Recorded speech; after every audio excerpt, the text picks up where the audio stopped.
Hello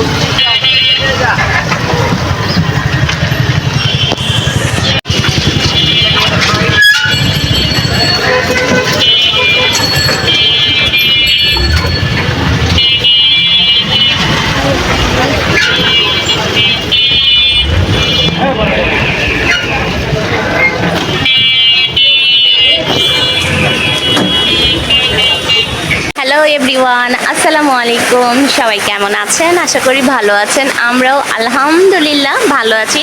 আজকে সুন্দর একটি বৃষ্টি ভেজা দিনের ভিডিও শুরু করলাম এখান থেকেই।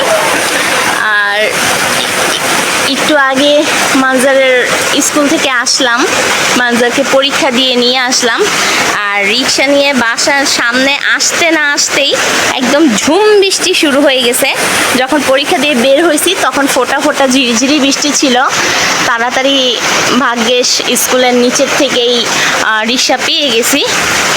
তো বাড়ির নিচে আসতে না আসতেই একদম বৃষ্টিতে চারিদিক জর্জরিত হয়ে গেছে, মানে ঝুম বৃষ্টি শুরু হয়ে গেছে। দেখলে বুঝতেই পারবেন কি পরিমাণে বৃষ্টি হচ্ছে, একদম জোরে সোরে বৃষ্টি দেখে তো একদম ভিজতে ইচ্ছে করতেছে, কিন্তু ভিজতে পারবো না, দুঃখের কথা। কারণ মানজার জিদ করতেছে বৃষ্টিতে ভেজার জন্য। তা আমাকে যদি ভিজতে দেখে তাহলে ওর আরও ইচ্ছে করবে বৃষ্টিতে ভিজতে।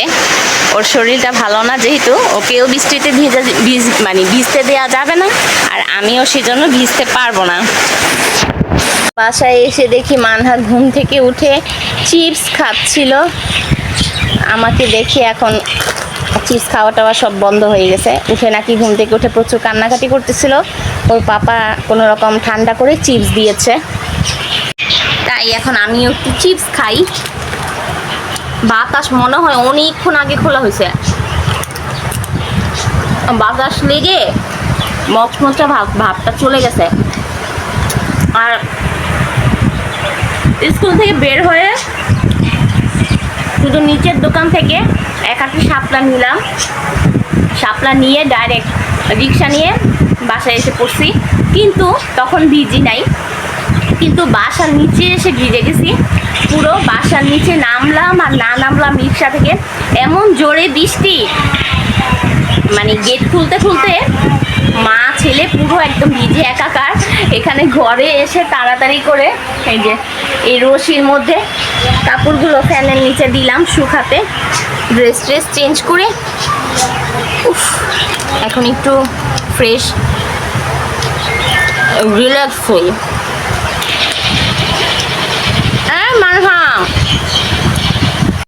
এই তো এখানে সকালের নাস্তার আয়োজন করতে চলে আসছি। আয়োজন বলতে কি, আয়োজন তো করাই ছিল, জাস্ট এখন একটু গরম করে নেব। এখানে আলু ভাজি করে রাখছিলাম, আলু ভাজিটা গরম করে নিচ্ছি। আর এখানে আছে বক্সে করে রুটি। এই তো এখানে অনেকটা রুটি আছে, বেশি করে বানিয়ে রাখছি রুটি। তাই এখানে এই রুটিগুলো এখন একটু তাওয়াতে করে, মানে ফ্রাই প্যানে করে একটু গরম করে নেব। আর সেই সাথে ভাজিটা গরম করে নিচ্ছি, করে তারপর ঝটপট সকালের নাস্তাটা সেরে ফেলবো। আর বাইরে এতক্ষণ প্রচণ্ড পরিমাণে বৃষ্টি পড়ছিল, এখন বৃষ্টিটা একটু কমছে। আজকে মনে হয় সারাদিনই মেঘলা মেঘলা ওয়েদারই থাকবে, সারাদিন বৃষ্টি ভেজা দিনই আজকে কাটাতে হবে। আজকের এই সারা দিনের বৃষ্টি ভেজা দিনে একটাই রেসিপি মাথার মধ্যে আসতেছে, যেটা হলো খিচুড়ি। এরকম বৃষ্টি ভেজা দিন থাকবে, অথচ গরম গরম খিচুড়ি বউয়া এগুলো কিছু থাকবে না, তাহলে তো ভালোই লাগে না। আর এরকম বৃষ্টি পড়লে না ভাত খেতে ইচ্ছা করে না। তাই এখানে এক পাতি খিচুড়ি বসিয়ে দিছি। আর খিচুড়িটা আজকে পাতলা খিচুড়ি বানাবো, তাই একদম বেশি করে পানি টানি দিয়ে সব কিছু মশলা টশলা দিয়ে মাখা দিয়ে ব্যাস চুলায় উঠায় দিলাম। আর পাতলা খিচুড়ির সাথে শুটকির ভর্তা কিন্তু একবারে সেই রকম লাগে। এই যে শুটকির ভর্তার জন্য এখানে কাঁচামরিচ, শুকনা মরিচ, রসুন, পেঁয়াজ হালকা টালা দিয়ে নিছি। আর এখানে নিছি শুটকি। ভাজা ভাজা করতে করতে আমার কড়াইটাই কালো কালো হয়ে গেছে, যাই হোক কিছু মনে করবেন না। এখন এটাকে আমি ভর্তা বানাবো। আর আজকে ভর্তাটা আমার ইচ্ছা করতেছে খুব যে পাটায় বেটে বানাই, কারণ আমি বেশিরভাগ ভর্তা ব্লেন্ডারে করি, কিন্তু আজকে খুব ইচ্ছে করতেছে যেহেতু ওরকম একটা বেশি কিছু আয়োজন না, হালকা পাতলা সিম্পল আয়োজন। তাই পাটায় বেটে ভর্তাটা বানাইলে ভর্তাটা অনেক বেশি স্বাদ হবে। তাই চিন্তা করলাম যে পাটায় বেটেই করি। মানজার ঘুমাচ্ছে, মানজার যদি ঘুম থেকে উঠে দেখে যে আমি আজকে খিচুড়ি রান্না করতেছি, তাও আবার পাতলা খিচুড়ি, মানজার একদম খুশিতে গদগদ হয়ে যাবে। এই যে এখানে একবারে সব ভর্তা ভাত্তি নিয়ে বসে পড়ছি। আর এটা হলো আমার সেই বিখ্যাত পাটা, যেটা আমি অনেক শখ করে বলছিলাম আমার জামাইরা আনার জন্য, যে আমাকে একটা সুন্দর দেখে পাটা এনে দেন। কিন্তু সে এমন পাটাই আমার জন্য আনছে, সে সবসময় সব কিছু কিনতে গেলে অনেক টেকসই মজবুত এরকম দেখে দেখে দেখে কিনে। আমার জন্য মজবুত পাটা আনছে। মজবুত পাটা আনতে গিয়ে এত মোটা পাটা আনছে যে আমি এটা নাড়াচাড়াই করতে পারি না, তাই এটা আমি ব্যবহারও করি না। আমার নাড়াচাড়া করতে এটা খুব কষ্ট হয়, মাঝে মধ্যে এটা ব্যবহার করা হয়। একদম নতুন পাটা, আমার মনে হয় হাতে গুনে কয়েকবার ব্যবহার করছি। যাই হোক, আজকে খুব ইচ্ছে করলো যে পাটায় বেটে আজকে ভর্তা খাবো। তাই এখানে এই যে সব কিছু, এই ফেওয়া শুটকি, তারপর কাঁচামরিচ, শুকনা মরিচ, পেঁয়াজ, রসুন, লবণ সব কিছু একবারে ঢেলে নিছি। এখন এটাকে সুন্দর করে একটা বাটা দেব। বন্ধুরা দেখো, এখানে আমার একদম ঝাল ঝাল শুটকির ভর্তা রেডি। একদম দেখেই কিন্তু মুখে পানি চলে আসতেছে। আমার এখন শুটকির ভর্তা দেখে আমার ইচ্ছা করতেছে, আমার দিকে দাও, আমার ইচ্ছে ক্যামেরা সোজা না। ভর্তা বানানো শেষ, ভর্তা আর খিচুড়ি ঘরে নিয়ে গেছি। আর এখানে ভাজা মাংসটা গরম করতে বসালাম। এইটা যদি মানজারের পাপা বা মানজার কেউ খেতে চায় তাহলে এখান থেকে দেব। এটা গরম হলেই আমরা খাওয়া দাওয়া শুরু করে দেব। পাতিলে গরম গরম একবারে ধোয়া উঠানো খিচুড়ি। বিসমিল্লাহ, খিচুড়ি বেড়ে নিচ্ছি। খিচুড়িটা আরও পাতলা করার দরকার ছিল, ঘন হয়ে গেছে। খিচুড়ি চলে গেল প্লেটে, আর সাথে শুটকির ভর্তা। এখানে আছে ধনিয়া পাতা ভর্তা, সাথে তেঁতুল অ্যাড করাতে কালারটা একটু এরকম হয়েছে। আর এখানে আছে আচার, একদম সুন্দর আজকের বৃষ্টি ভেজা দিনে। আর সাথে আচারের তেল। এটা সুন্দর একটা আজকের বৃষ্টি ভেজা দিনে সুন্দর খাবার। এই কথা না, তাতেই পড়ো, সুন্দর করে পড়ো। তো এই তো চলে আসলাম এখন।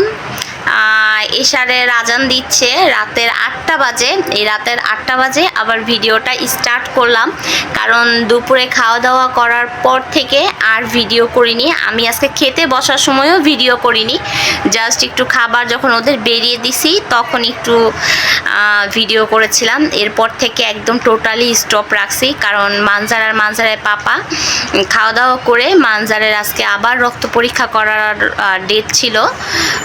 রক্ত পরীক্ষা করতে চলে গেছিল, কান্নাকাটি করছে অনেক। মানজার আজকে রক্ত পরীক্ষা করবে না, এর জন্য যাওয়ার আগে অনেক কান্নাকাটি করছে। আর ওর কান্নাকাটি দেখে আমারও মনটা খুব খারাপ লাগছে, তাই আর কোনো ভিডিও করি নাই। সেদিন লাস্ট ব্লগেও বলেছিলাম যে মানজার আজকে রক্ত পরীক্ষা করে আসছে, কিন্তু রিপোর্ট কি আসছে সেটা আর আপনাদের সাথে শেয়ার করা হয় নাই। সেই দিন মানজারের রক্তের পয়েন্ট 4.5 লাখের থেকে 2.5 লাখে নেমে গেছিলো, 2.5 লাখেরও কম ছিল, নেমে গেছিলো। এই তাই অনেক বেশি টেনশনে ছিলাম। আর সেদিন ওর পেট ব্যথাও আবার শুরু হয়ে গেছে, তাই মানজারের একটা পরীক্ষা মিসও হয়ে গেছে। এই কদিন আমি আর ওগুলো আর আপনাদের সাথে শেয়ার করতে পারি নাই। মন মেজাজ ভালো ছিল না, ওর শরীর খারাপ ছিল, সেই সাথে আবার রক্তের রিপোর্টও খারাপ আসছে। 4.5 লাখের থেকে নেমে 2.5 লাখে চলে আসছে। সব কিছু মিলিয়ে ওর পেট ব্যথা ছিল, পরীক্ষা দিতে পারে নাই, সারাদিন অসুস্থ ছিল, শুয়ে বসেই ছিল। সব কিছু মিলেমিশেই আর আপনাদের সাথে শেয়ার করা হয় নাই, আর ভিডিও করা হয় নাই। তো আজকে আবার একদিন পর আজকে আবার ও গেল রক্ত টেস্ট করতে। তো 2 ঘন্টা পরেই রিপোর্ট দিয়ে দিছে, 2 ঘন্টা পরেই রিপোর্ট নিয়ে বাসায় আসতে পারছে। আজকে আবার একটু বেটার আছে, রিপোর্টে আবার কিছুটা বাড়ছে। তো বাড়া শুরু করলে নাকি আস্তে আস্তে বাড়ে। তো আজকে এর জন্য রিপোর্টটা শুনে মনটা ভালো লাগলো যে না, বাড়া শুরু করছে। সেরকম একটা তফাৎ হয় নাই, অল্প কিছু বাড়ছে। টোটালিভাবে ও যখন রেস্ট পাবে তখন ওর আবার রিপোর্ট আরও ভালো আসবে, প্লাটিলিয়ামটা আরও ধীরে ধীরে আরও বাড়বে। এর জন্যই আজকে ভালো লাগতেছে, আর এজন্যই এখন ভিডিওটা আবার শুরু করলাম। এখন মানজারকে এখানে জুস বানিয়ে দিলাম, এটা হলো পেঁপে জুস, পাকা পেঁপের জুস বানিয়ে দিলাম যে একটু পাকা পেঁপের জুস খাও আর সেই সাথে পড়ো। আজকে কি আর বলবো, সব মিলেমিশে মন ভালো খারাপ, মানে যতদিন পুরোপুরিভাবে টোটালিভাবে অসুস্থ না হয় ততদিন পর্যন্ত মানে মনটা তো একটু খারাপ থাকবেই। এখন মানজারকে জুস দিলাম, আমি এখনও চা খাই নাই, এখন চা খাবো, চা বানাবো আমার আর মানজারের পাপার জন্য চা বানাবো। মানহাকে নিয়ে মানজারের পাপা নিচে গেছে, দোকানে গেছে। মানহা জিদ করতেছিল অনেক, এর জন্য একটু ঘুরিয়ে আনার জন্য গেছে। আচ্ছা দাঁড়াও, আমি একটু ওয়েট করো, আমি দেখা দিচ্ছি। তো আজকে আর ভিডিওটা বড় করছি না, একটু যতটুকু পারছি আপনাদের সাথে শেয়ার করছি, ভালো মন্দ সব কিছু মিলিয়ে আজকে আমার ভিডিওটা এখানেই শেষ করে দিচ্ছি। ভালো লাগলে অবশ্যই লাইক কমেন্ট শেয়ার করবেন, আমাদের জন্য দোয়া করবেন, আমার মানজারের জন্য দোয়া করবেন। আল্লাহ হাফেজ, আসসালামু আলাইকুম।